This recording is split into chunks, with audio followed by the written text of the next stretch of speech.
following retirements and resignations listed below and on the GCSD9 website. So moved. Second.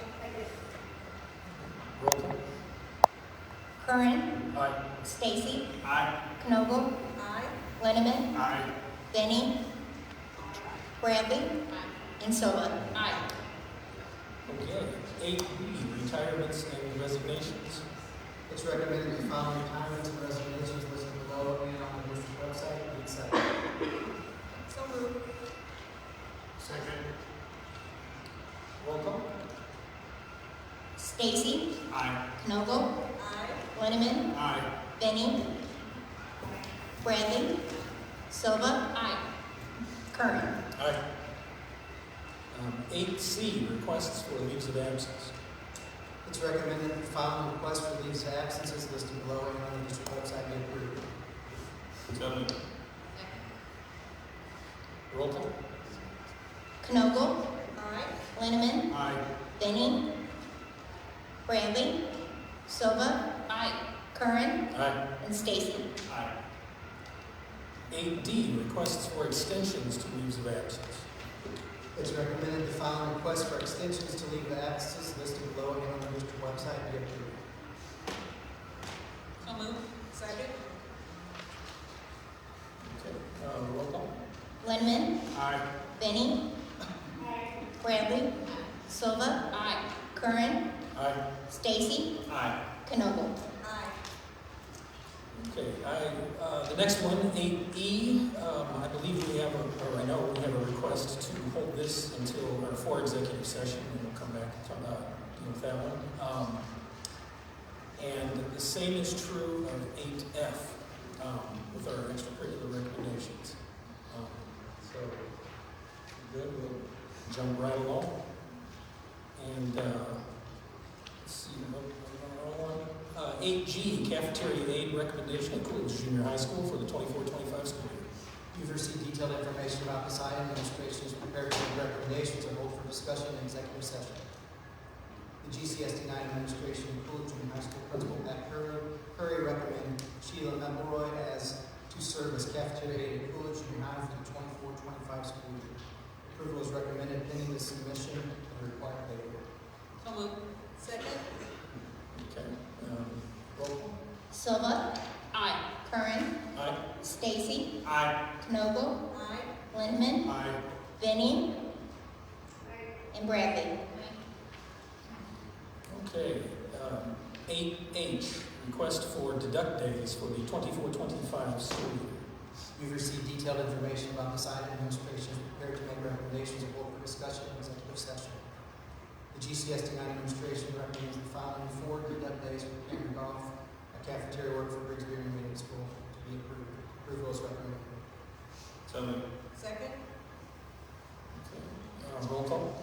Curran, Aye. Stacy, Aye. Knobel, Aye. Linneman, Aye. Benny, Bradley, and Silva. Aye.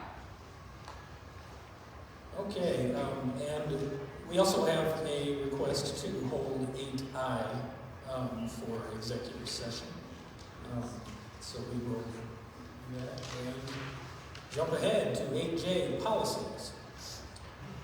Policy Committee has recommended approval of the following policies that were reviewed on November 12th. Policy approval is recommended. So moved. Second. Okay, any discussion? These were, I believe, mostly press updates and everything. Yeah, this is, yeah, nothing groundbreaking or anything, just keeping up with the law. Roll call, please. Knobel, Aye. Linneman, Aye. Benny, Bradley, Silva, Aye. Curran, Aye. and Stacy. Aye. Okay. 10A, drum roll, please. This is the fiscal year 26 district reconfiguration plan.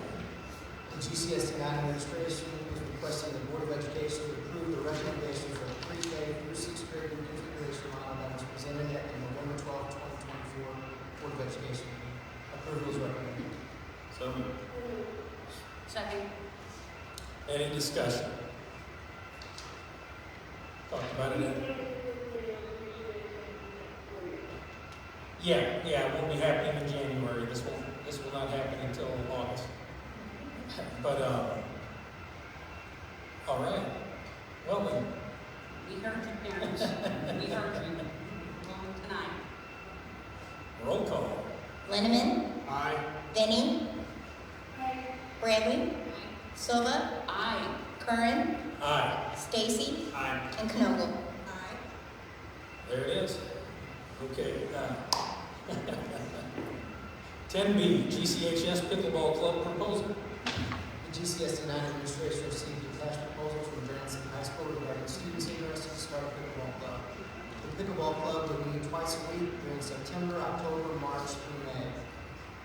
Scott Founder is a guidance counselor at the high school and is willing to oversee the club. Approval is recommended. So moved. Second. That floor is moving. Roll call. Benny, Bradley, Silva, Aye. Curran, Aye. Stacy, Aye. Knogle, Aye. and Linneman. Aye. Okay. 10C, Evening Academy Assignments, Spring Semester 2025. The GCSD9 administration requests approval of the following evening academy assignments from Branson High School to meet for the spring semester needs. They are listed below and on the district website as well. So moved. Second. Okay. Roll call. Bradley, Silva, Aye. Curran, Aye. Stacy, Aye. Knogle, Aye. Linneman, Aye. and Benny. Okay. 10D, Lake ESSC 6th-hour assignment, spring semester 2025. The GCSD9 administration requests approval of the following 6th-hour assignment for the spring semester at Lake. This assignment allows us to offer a work co-op class to high school students who are able to work. Approval is recommended. So moved. I should say, Candace Parker is the person who recommended for this position. So moved. Second. Okay. Roll call. Silva, Aye. Curran, Aye. Stacy, Aye. Knogle, Aye. Linneman, Aye. Benny, and Bradley. Okay. 10E, GCHS 6th-hour assignment, spring semester. The GCSD9 administration requests approval of the following 6th-hour assignment for the spring semester at Granite City High School. This assignment allows us to offer an American education class for students interested in pursuing a career in education. The 6-hour assignment will be paid through an education grant that is being utilized by several area school districts. So moved. Second. Yeah, I want to say a few things. Kim Lingman will be the teacher that will oversee that, and approval is recommended. So moved. Second. Roll call. Curran, Aye. Stacy, Aye. Knogle, Aye. Linneman, Aye. Benny, Bradley, and Silva. Aye. Okay, 10F is our consideration of tax levy resolution and truth in taxation hearing. And really, first what we need to do is adjourn our regular meeting of the board and open to public. So do I have a motion to adjourn? So moved. Second. Okay, roll call. Stacy, Aye. Knogle, Aye. Linneman, Aye. Benny, Bradley, Silva, Aye. and Curran. Aye. Okay, do we have any public comment on the tax levy resolution? Okay. Mr. Sir, your show.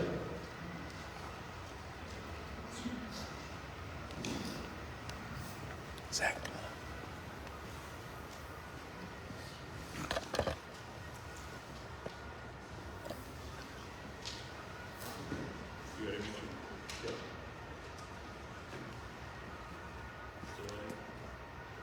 Go ahead. Okay, so this is the 2024-2025 tax levy presentation.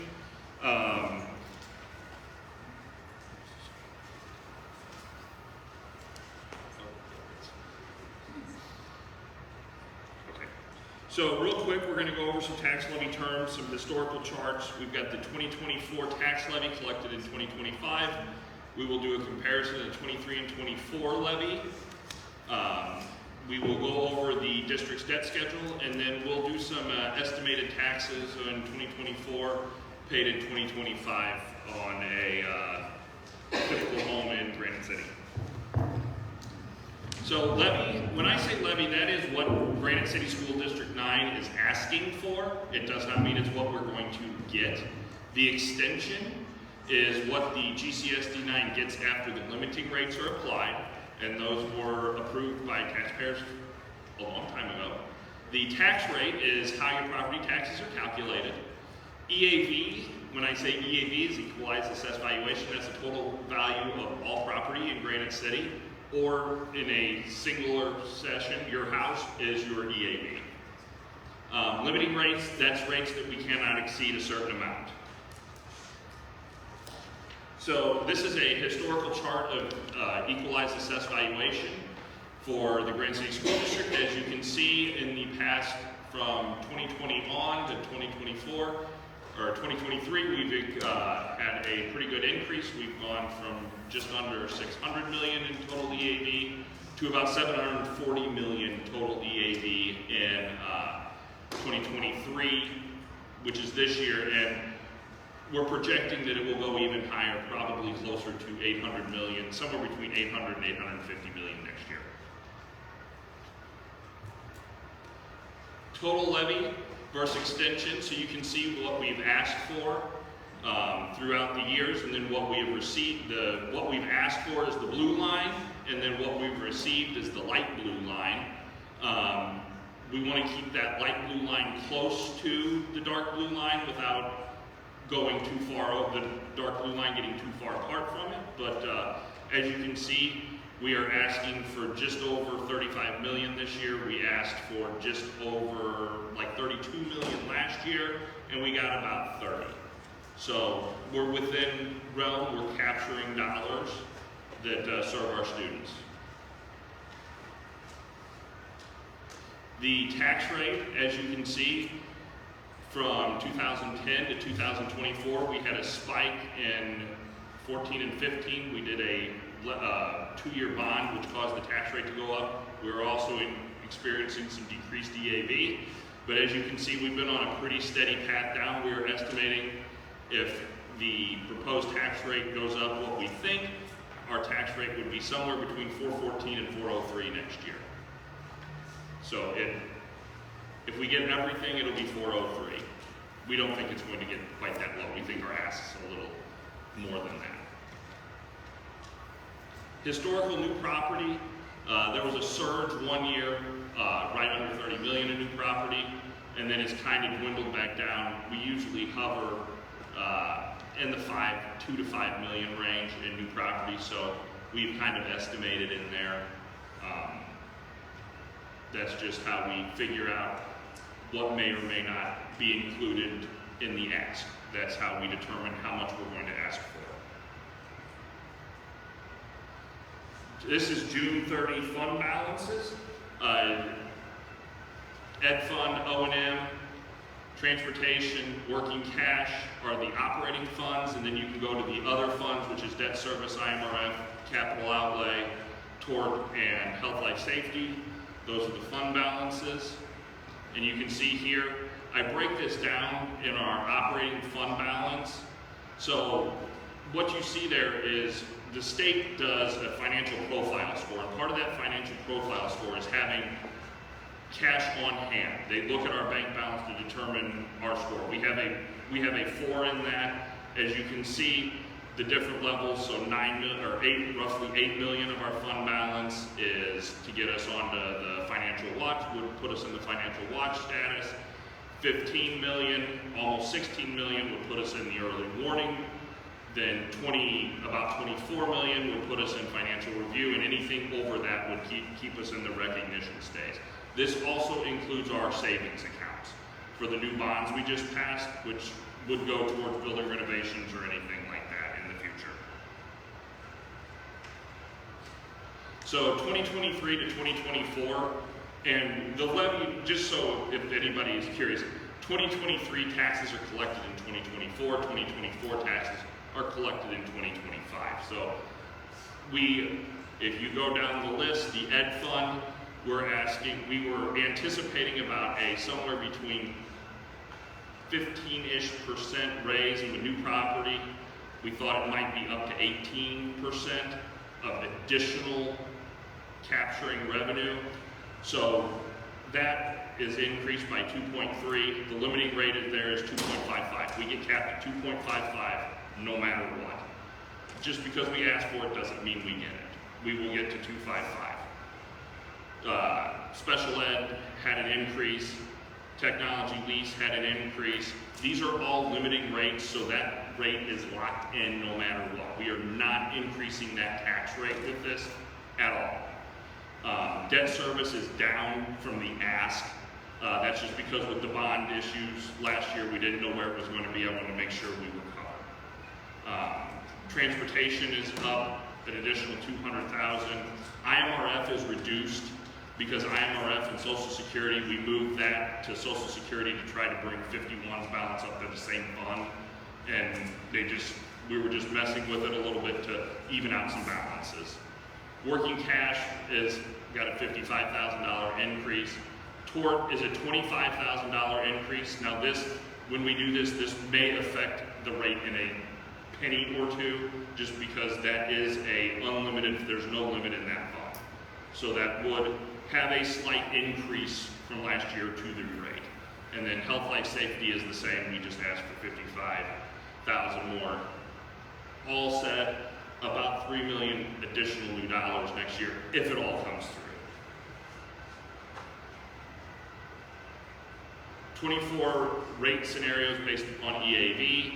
If you look there now, we estimated $873 million with our increase, so that would bring the rate down to $403.75. If we do not get any increase in EAV, the rate would stay the same at $414.51 from $414.36. So no change in the rate. And then the current debt schedule. With the bond referendum last year, we did increase our debt load. That is the effective rate on where we are. You can see that rate drops each year. That's with a 3% growth to EAV for each of those years. That's the bonds in February we sold. So how do I calculate my taxes? So if you have a $120,000 house, your property value is assessed at 1/3 of the value minus exemptions. Now, please know that this is a generic, basic calculation. There's other factors that play into this, and there's also city taxes and other taxing bodies. This is just the school district. But that would assess your house at $40,000 for taxing. You multiply that through by the rate of 4.1436. And your school taxes on a $120,000 house last year were about $1,657. So how does the 2024 levy affect my taxes? If your house value doesn't change and the rate stays the same, your taxes would go from $1,657.44 to $1,658.04, which is under $1. If the rate does go up, your taxes on your $120,000 home would go down. They would go from $1,658.04 to $1,650. Now, what if my home value goes up?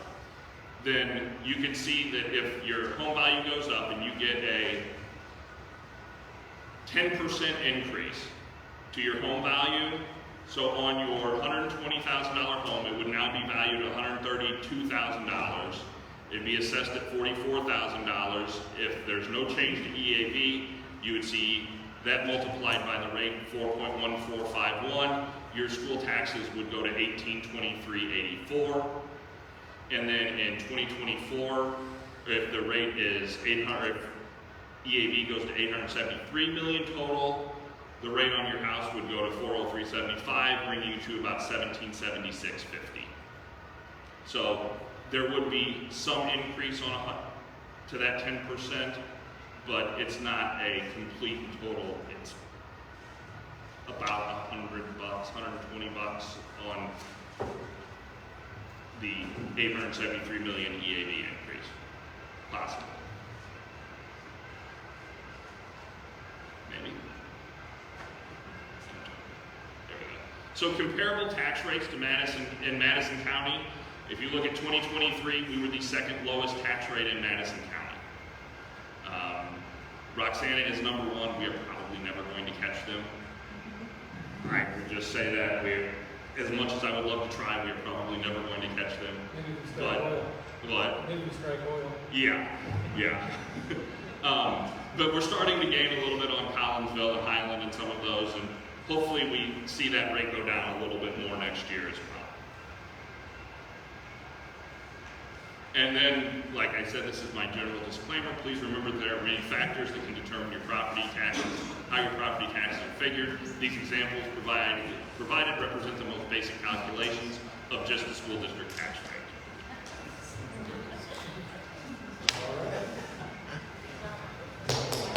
Any questions?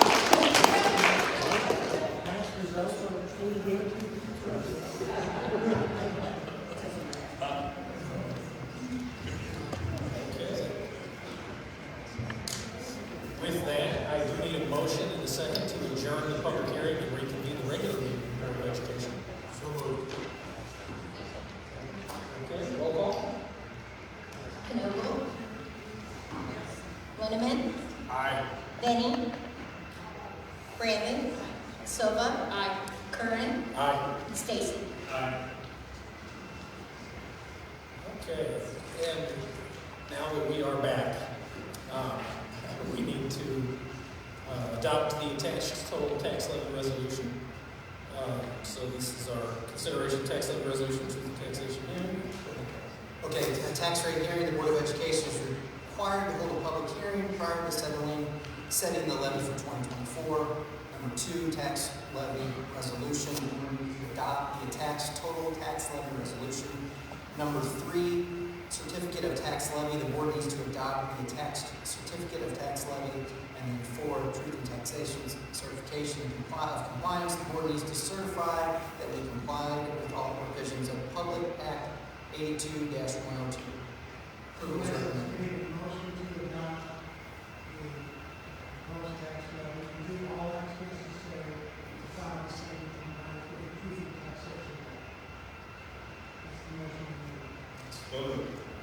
Second. Any more discussion? Roll call. Linneman. Aye. Benny. Bradley. Silva. Aye. Curran. Aye. Stacy. Aye. Knoll. Aye. Okay. 11-1A, CEO Administrative Placement Request 1. Yes, you've received detailed information about this item, and the administration is prepared to make recommendations or vote for discussion in executive session. Approval is recommended to place the student listed below in the CEO program. So moved. Roll call. Bradley. Silva. Aye. Curran. Aye. Stacy. Aye. Knoll. Linneman. Aye. And Benny. She did say aye. She did say aye. 11-1B, CEO Administrative Placement Request 2. Yes, you've received detailed information about this item, and administration is prepared to make recommendations or vote for discussion in executive session. So moved. Approval is, just a second. Approval is recommended to place the student listed below at the CEO. So moved. Second. Okay, roll call. Silva. Aye. Curran. Aye. Stacy. Knoll. Linneman. Aye. Benny. And Bradley. Okay, 11-2A, Freedom of Information Act requests. Yes, the Freedom of Information Act request is listed below and on the district website. The request was handled by administration. 11-2B, the IASB liaison report from Wendy Canola. Okay, we were asked if we would like to, those of us who attended the conference, we'd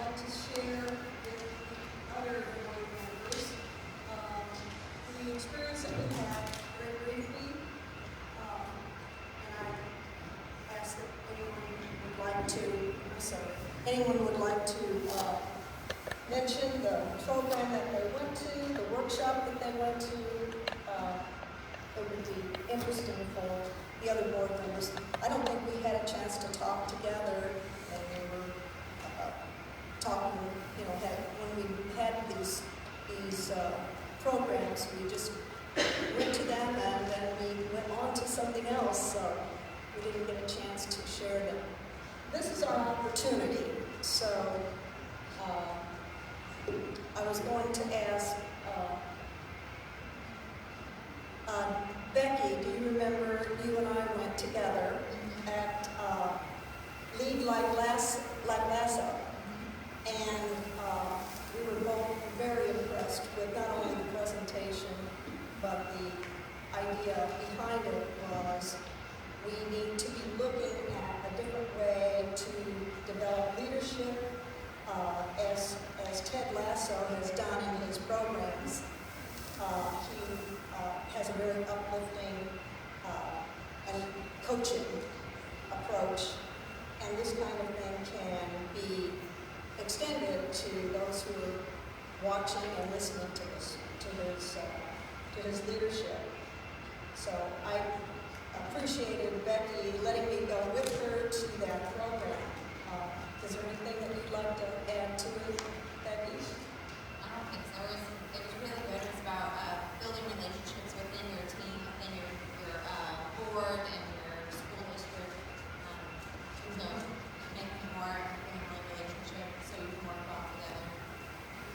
And the lady that was leading this program, she herself had various issues that she was overcoming, and she was just absolutely dynamic in the fact that those many medical issues did not stop her from presenting this program just extremely well. Does anybody else have anything they want to share with the citizens and with each other? I'm sorry, did you have something? No, I was just going to say real quick, I like the entirety of the ISP conference, especially when it has to do with, well, I went to a workshop Friday for board presidents, and the way they laid it out was pretty good. The second half was particularly good because it goes into the various legal pitfalls that a board can find itself in. And so far, we've avoided everything they've talked about, but it's just that stuff that just floats in the back of their head. And then Tom said 24/7. So, but it's good to know that stuff. It's good to see where other districts have done well. It's good to see where other districts have not done so well and what not to do. So it's definitely worth going to. And yeah, that's all I want to say. Anybody else? I did have. So Becky and I went to a school workshop so that we could understand Zach a little bit better. I think they should have made that a 2-day workshop. That was overwhelming. I wanted to also mention that I attended an equity conference, and it was an interactive program. We were asked to stand in a circle and tightly in a circle and begin discussing a topic. And then secondly, several people from the audience were picked out to come and try to add to our discussion, try to get into it. And we did not allow that to. It was amazing how guilt-ridden we felt, performing like this. But the idea was that we need to be aware of people who are not included, students who don't get included in the classroom or in any activity, even in sports. That this also can be represented by our parents who are not included or don't feel that they are included. So we have to be sensitive to this whole idea of inclusion and fairness. And I think so many of our teachers and our administrators do a remarkable job in that area, so I thank you so much. The only other one that I had was the delegate assembly. That was incredible. As a delegate, I had never been to the delegate assembly. This was phenomenal. A huge group of people who were sitting there. We all had clickers, and we had to vote on the people who were running for office, who would become our IASB program people. And it was amazing. There were people that I voted for and people that I didn't. But outstandingly, the number of votes was given to the winner of that particular position. So it was very, very well done, and I felt, pretty experienced, lacking in experience in this role, but I certainly thought it was amazing, and I I'm hoping that we will continue to have a liaison and a delegate for the joint conference in the future. So thank you. Thank you very much.